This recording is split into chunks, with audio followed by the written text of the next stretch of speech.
अस्सलामुअलैकुम वरहमतुल्लाहि वबरकातुहू। आज हम बात करेंगे चौथा, पाँचवा और छठा महीने के बारे में।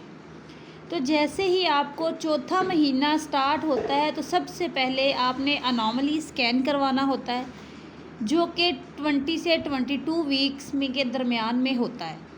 अल्ट्रासाउंड आप स्पेशलिस्ट से करवाएंगे। स्पेशलिस्ट जो कि अल्ट्रासाउंड करते हैं वो अनोमली स्कैन आपका बहुत बेस्ट होगा। गायनोकोलॉजिस्ट पर आप रिलाई नहीं कर सकते अनोमली स्कैन के लिए। अब चौथे महीने में आपको सबसे पहले तो नोज़िया एकदम से कम हो जाएगा, जो कि तीसरे महीने में आपको वोमिटिंग, उल्टियाँ, दिल ख़राब, सुबह शाम परेशानी थी, वो आपकी चौथे महीने में एकदम से ख़त्म हो जाएगी। भूख आपको बहुत ज़्यादा लगेगी। इसमें आप खाना भी जी भर के और पेट भर के खा सकेंगे। इसमें आपका वज़न भी बढ़ सकता है। एच भी आपकी कम होना शुरू हो जाएगी चौथे महीने में। तो आपने अपनी खुराक का अच्छा ख्याल रखना है ताकि आपकी खून की कमी ना हो। इसके अलावा 5 मंथ में आपको बच्चे की मूवमेंट स्टार्ट हो जाएगी। आपको फ़ील होगा कि बच्चा हरकत करता है। किसी को 2 हफ़्ते पहले, किसी के 2 हफ़्ते बाद ये मूवमेंट स्टार्ट होती है। किसी को 5वें के एंड में, किसी को 5वें महीने के शुरू में और किसी को 6ठे महीने के शुरू में जाके बच्चे की हरकत महसूस होती है, जो कि नॉर्मल है। इसमें कोई परेशान होने की बात नहीं है।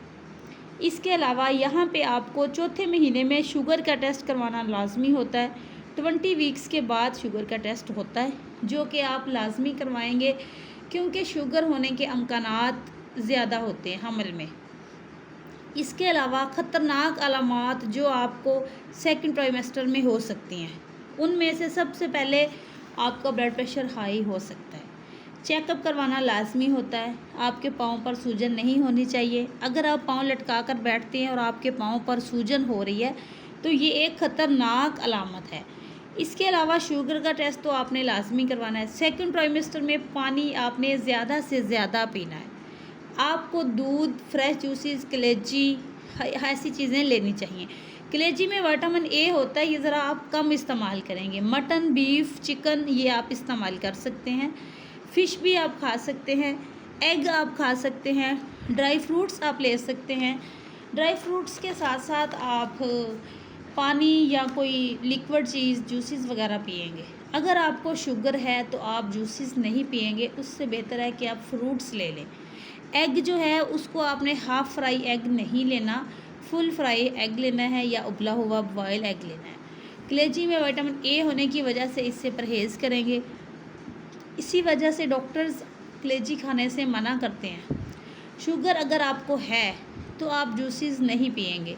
जूसेस की जगह आप फ्रूट्स वगैरह ले लें। किसी भी स्टेज पर आपको स्पॉटिंग हो, चौथा महीना हो, चाहे आपको पहला महीना हो, चाहे आपको 9वां महीना हो, अगर खुदा न खास्ता आपको अचानक से दर्द स्टार्ट हो गई है या आपको हल्की हल्की दर्द रहने लग गई है पेट के निचले हिस्से में, कमर में, तब आपको चेकअप करवाना बहुत ज़रूरी है। या फिर आपको पानी पड़ने लग गया है जो कि जिसमें स्मेल आ रही है, तो भी आपका चेकअप करवाना ज़रूरी है। ब्लीडिंग के साथ स्पॉटिंग हो रही है, सिर्फ आपको ब्लड का निशान, दाग लग रहे हैं, तो भी आपको चेकअप करवाना बहुत ज़रूरी है। या फिर आपका बच्चा हरकत करना फ़ील हो चुका होता है और अचानक से आपको आपके बच्चे की हरकत महसूस नहीं होती, तो भी आपको चेकअप करवाना ज़रूरी है। बच्चे की हरकत अगर महसूस नहीं हो रही तो आप 2 गिलास पानी के पी के सीधा लेट जाएं। तो 1 घंटे के दरमियान में आपको अगर 2 बार हरकत महसूस हो जाए तो आपके बच्चे की धड़कन और हरकत बिल्कुल ठीक है। अगर आपको 1 घंटे में बच्चे की हरकत फ़ील नहीं हो रही तो अब आपको डॉक्टर के पास फ़ौरी जाना चाहिए। उम्मीद करती हूँ मेरी आज की वीडियो पसंद आई होगी। लाइक कीजिए, चैनल को सब्सक्राइब कीजिए ताकि मेरी हर नई आने वाली वीडियो आप तक बआसानी पहुँच जाए। Thank you very much.